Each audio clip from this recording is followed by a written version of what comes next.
FDI कोई जादू की छड़ी नहीं है कि आप घुमाएंगे निवेश आ जाएगा, देश की अर्थव्यवस्था, रुपया संभल जाएगा।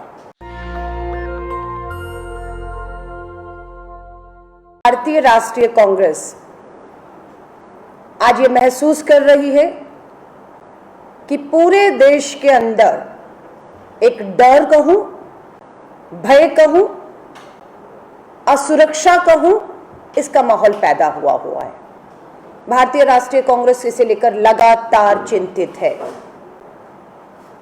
हाल ही में आपने देखा राजस्थान में हत्या नहीं, कोई छोटी मोटी घटना नहीं, देश में फैल रहे धार्मिक उन्माद कहूं, सांप्रदायिकता के तहत कहूं, ये नफरत और जहर से लोग भरे हुए हैं कि एक आतंकी घटना कहूंगी, वो करने से पहले भी वो एक बार सोच भी नहीं रहे कि वो क्या कदम उठाने जा रहे हैं, क्योंकि उनके भीतर नफरत को कूट कूट के भर दिया गया है। और ये सब काम हम लगातार देखते आ रहे हैं। भाजपा और संघ की सोच, विचार और राजनीति के तहत हुआ है।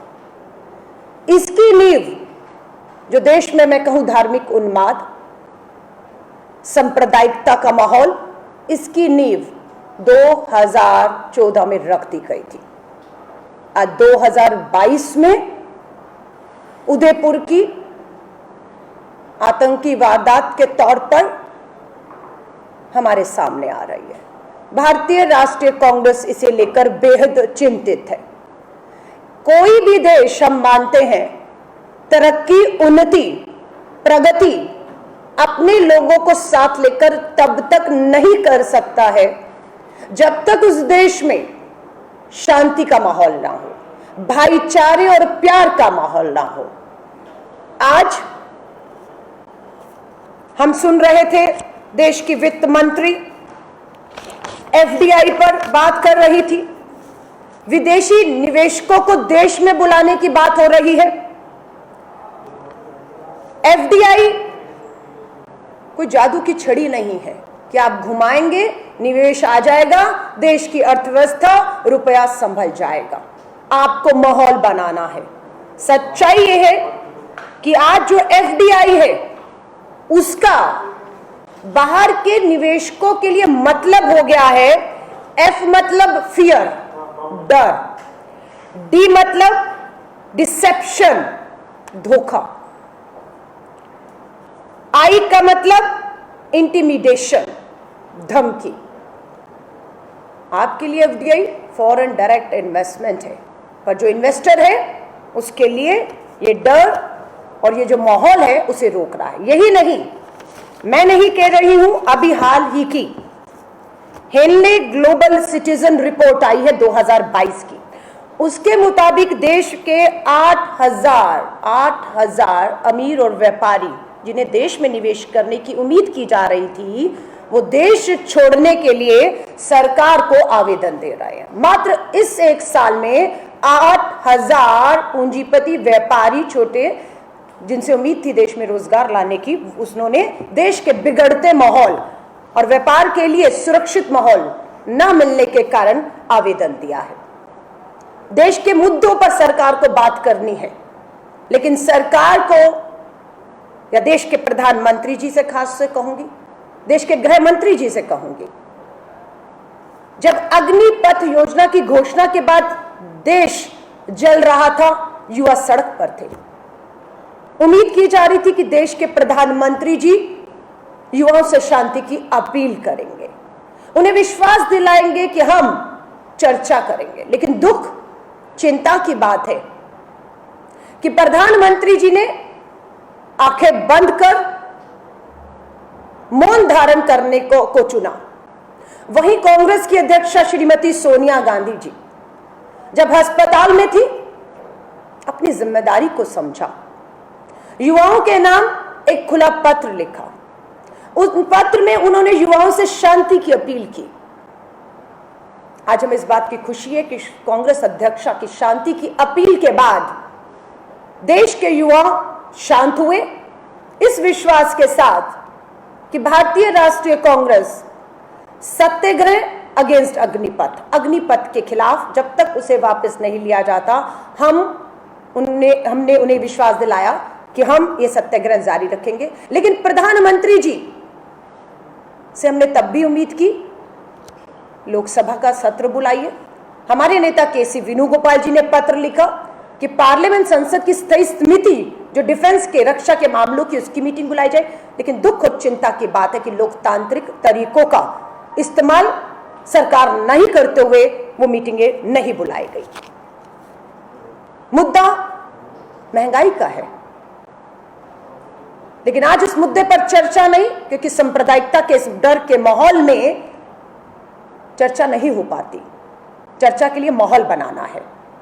आज ही का आरटीआई राइट कि कुछ लोगों को सेम एफआईआर, सेम बयान, सब कुछ एक जैसा, लेकिन कुछ को बचाया जा रहा है और कुछ के ऊपर कानूनी कार्रवाई की जा रही है। ये निष्पक्षता जब नहीं रहती तो सरकारों से विश्वास उठ जाता है। धन्यवाद।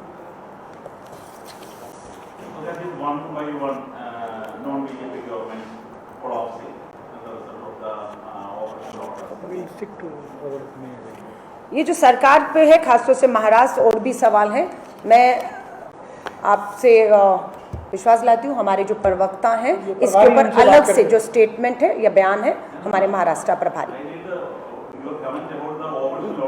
मैं उस पर कमेंट करने के लिए ऑथराइज नहीं हूँ। हमारे जो महासचिव प्रभारी महाराष्ट्र हैं, जिनकी इस पूरे प्रकरण पे नजर थी, पार्टी का स्टैंड क्या है वो पार्टी आपको जरूर सूचित करेगी। जो भी है राजनीतिक हमारा जो है बिल्कुल आपके। आपने कहा कि देश में नफरत फैलाया जा रहा है, और बयान आया है मध्य प्रदेश के गृह मंत्री का, उनका कहना है कि हनुमान चालीसा का प्रभाव है, सरकार 40 दिन में और लोग अगवा नहीं किए गए विधायक भगवा हो गए। इस तरह के बयान का क्या मतलब आ रहा है? देखिए, मैं फिर कहूंगी, जहां पर आप राजनीति में धर्म को लाते हैं, भगवान को लाते हैं, उसी का मैं माफी चाहूंगी। नतीजा जो है वो उदयपुर में हमें दिखा है। राहुल गांधी जी जब कहते हैं देश में केरोसिन छिड़क दिया गया है, तो उसको गंभीरता से इस सरकार को लेना होगा, ना कि उसका मखौल उड़ाना होगा। राहुल गांधी जी ने जो कहा है वो आपके सामने है।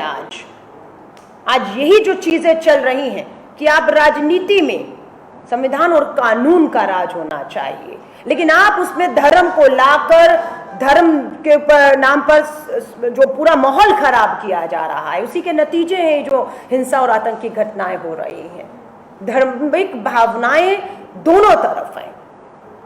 मैं पहले भी कह चुकी हूं, अगर मैं हिंदू हूं, मेरे धर्म के ऊपर कोई टिप्पणी करे मुझे मंजूर नहीं होगा, तो दूसरे धर्म वाले को भी अपनी धर्म पर उतनी आस्था है, वो कैसे बर्दाश्त करेगा। तो हमें दोनों तरफों से कोशिश करनी है कि हम किसी दूसरे धर्म के ऊपर किसी तरह की कोई टिप्पणी ना करें। अपने धर्म की अच्छी बातें हैं, बिल्कुल उसका प्रचार प्रसार अपने धर्म के भीतर होते रहना चाहिए, लेकिन हम चाहें कि इस देश को जिन्ना का देश, मैं दोबारा बता रही हूं, भारत देश को, गांधी के देश को जिन्ना का देश बनाने की भरपूर कोशिश केंद्र की भाजपा सरकार कर रही है। जिन्ना ने कोशिश की, आज पूछना चाहूंगी क्या हाल है उस देश का। आज ये संघ की सरकार जिन्ना के रास्ते पर चलकर इस देश का संघीकरण करना चाहती है या शाहगिरी करना चाहती है। हमें इस देश को जिन्ना का देश नहीं बनने देना। ये गांधी का देश है जिसमें सर्वधर्म का संविधान हो, हमारे कानून हो, बराबरी का सबको हक अधिकार है। हमारी भारतीय राष्ट्रीय कांग्रेस की पूरी कोशिश है कि हम इस तरह के बयानों से बचें।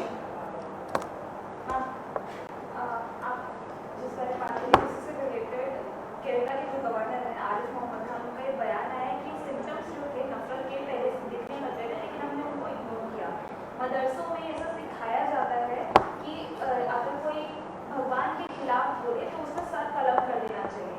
तो ये सब एग्जामिन करने की जरूरत है कि क्या कुछ सीख दी जाती है। देखिए, मुझे लगता है कि वो जिस धर्म से आते हैं उसकी सारी बुराइयां आज उन्हें दिख रही हैं और वो बोल रहे हैं या उनसे बुलवाया जा रहा है। ये जनता तय कर लेगी। मुझे लगता है अपना राज्यपाल का पद बचाने के लिए वो आज भाजपा जो सुनना चाहती है, जो बुलवाना चाहती है, वो आज बोल रहे हैं। अदरवाइज उनका अपना ही धर्म इतना ही बुरा था तो सवाल उठता है कि वो फिर उस धर्म में भी आज तक क्यों बने हुए हैं। तो मैं उनसे निवेदन करूंगी कि अपनी कुर्सी का लालच छोड़ दीजिए। आपके धर्म में, हर धर्म में, मेरे भी धर्म में अच्छी बातें बेहतर है, उनका हम सब प्रचार करें। आपने राजस्थान की घटना का जिक्र कर रही हैं, बीजेपी लगातार कह रही है कि जो कांग्रेस की पॉलिटिक्स है उसका नतीजा है। और पूर्व मुख्यमंत्री जो हैं सुंदर राजन उन्होंने यहाँ तक कहा कि जो मुख्यमंत्री हैं वो दिल्ली में अपनी राजनीतिक रणनीति बनाते रहते हैं, इसी कारण राजस्थान में इस तरह की घटनाएं हुई। देखिए, भाजपा का जो दिल का मलाल है कि ईडी के माध्यम से राहुल गांधी जी को 5 दिन 55 घंटे परेशान कर देंगे और राहुल जी केंद्र की भाजपा सरकार से देश के ज्वलंत मुद्दों पर सवाल करना बंद कर देंगे, वो हो नहीं सका। जिसकी बौखलाहट में वो बार बार ये कहते हैं कि राजस्थान के या छत्तीसगढ़ के मुख्यमंत्री दिल्ली में थे। सच्चाई ये है कि जब राजस्थान उदयपुर की ये घटना हुई उस समय मुख्यमंत्री जी जयपुर में थे और उसके बाद वो उदयपुर में भी पहुंचे। वहां पर सर्वदलीय बैठक की, 4 घंटे में दोषियों को गिरफ्तार किया, एफआईआर की, जेल भेजा, फास्ट ट्रैक कोर्ट का गठन किया। पूरी उम्मीद है 1-2 महीने के अंदर सख्त से सख्त जो सजा, फांसी की सजा मैं कहूंगी, जो परिवार भी मांग कर रहा है। आप देखेंगे कि यहां पर एक उदाहरण पेश करेगी सरकार, इसमें कहीं कोई कमी नहीं रही। भाजपा की राजनीति को अशोक गहलोत जी ने पूरी तरह जो नफरत की, सांप्रदायिकता की राजनीति को फेल कर दिया, उन्हें कोई मौका नहीं दिया। आज परिवार भी पूरी तरह से संतुष्ट है, जो उन्हें आर्थिक मदद, न्याय का भरोसा, दोषियों की गिरफ्तारी, एसआईटी का गठन और फास्ट ट्रैक कोर्ट में सुनवाई होगी, 2 महीने में कड़ी से कड़ी सजा दे दी जाएगी। ये विश्वास पैदा करने में, शांति का माहौल बनाए रखने में अशोक गहलोत जी कामयाब हुए। इसी का नतीजा है कि आज भाजपा बौखला कर इस तरह की टिप्पणियां कर रही है। थैंक यू, धन्यवाद। Thank you very much.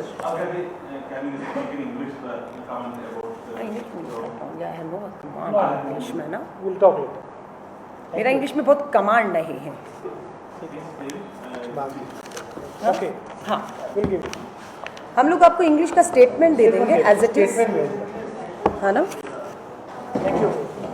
अभी इंग्लिश से बेटर है कि मैं मलयालम सीख लूँ, right? So I try to learn Tamil, Malayalam instead of. National दस्तक की आपसे गुजारिश है कि अगर इसको बचाना चाहते हैं तो नेशनल दस्तक को सब्सक्राइब करने के लिए रेड कलर के सब्सक्राइब बटन को दबाएं, फिर बेल आइकन की घंटी दबाएं। नेशनल दस्तक को बचाने के लिए बहुत जरूरी है कि हर खबर को शेयर करें, लाइक करें, कमेंट जरूर करें।